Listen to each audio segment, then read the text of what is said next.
Welcome back, everybody. The scene, to put it politely, chaotic today on Wall Street. And we're going to get into right now what happened and take an educated guess, and that's all it is, as to where we're going for the balance of this week. I am joined tonight by Congressman Jim Hines, former Vice President of Goldman Sachs, now represents southwestern portion of Connecticut in the House. And we're also joined by Robert Kaplan, a Harvard Business School professor, former Vice Chairman of Goldman Sachs, and author of What to Ask the Person in the Mirror. Gentlemen, welcome. Thank you very much. And you guys obviously in a former life worked with one another.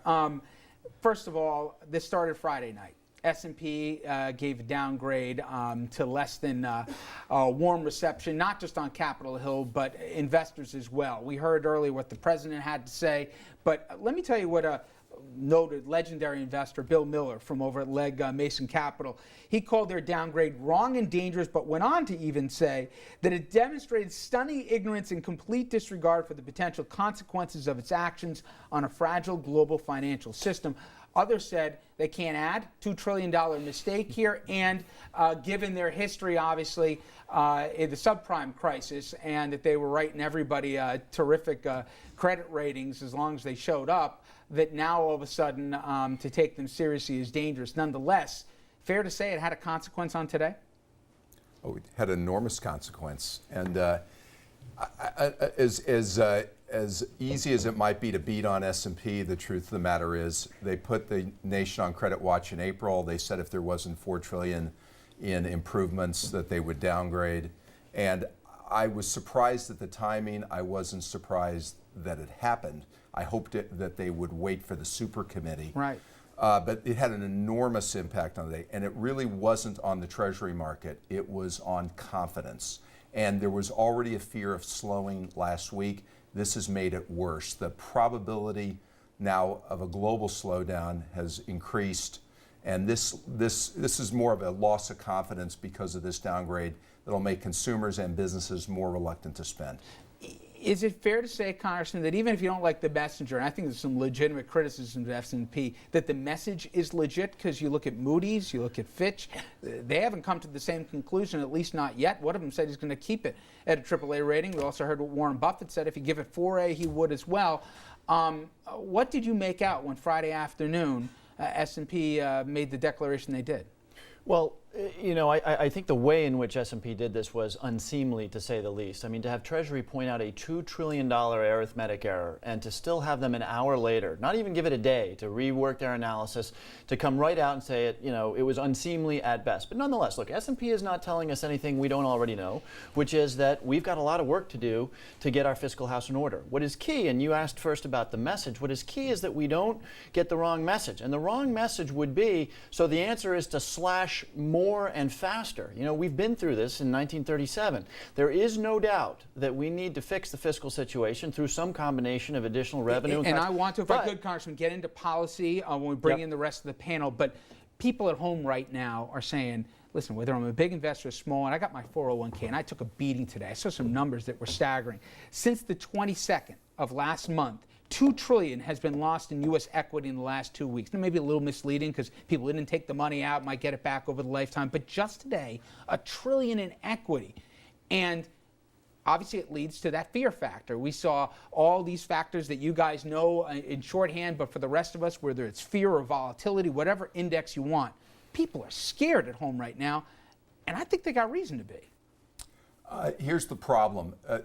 There's a lot of uncertainty on everyone's part. I talked to many professionals today. They're uncertain. And here's what is so uncertain.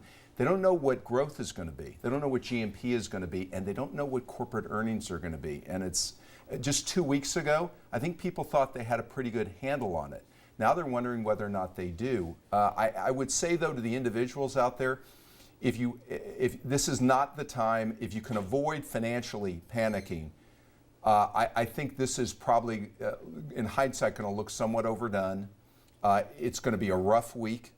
People should be prepared. It's going to be a rough week. But if they have staying power, this might be a good couple of days not to pay too much attention. But guys, was today driven more from what the S&P said on Friday, what happened in Europe over the weekend, what the whole debt fiasco limit fate that everybody saw play out, and really obviously denigrated whatever confidence there was in D.C. What drove today? Well, look, the answer is all of the above, right? What's different this week than was not true last week? You saw, at best, a poor performance in Washington, D.C., taking it right up to the limit, as Washington always does.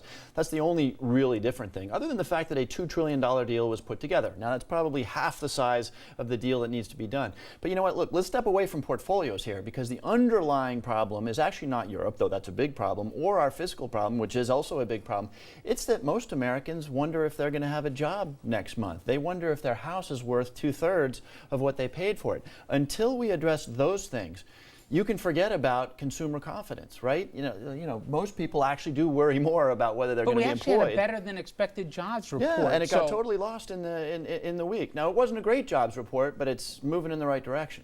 Also, you got to understand when the market sells off. Remember, on Thursday, I had a terrible sell-off. Friday, it kind of was up and down, but settled in. You're going to see this again this week.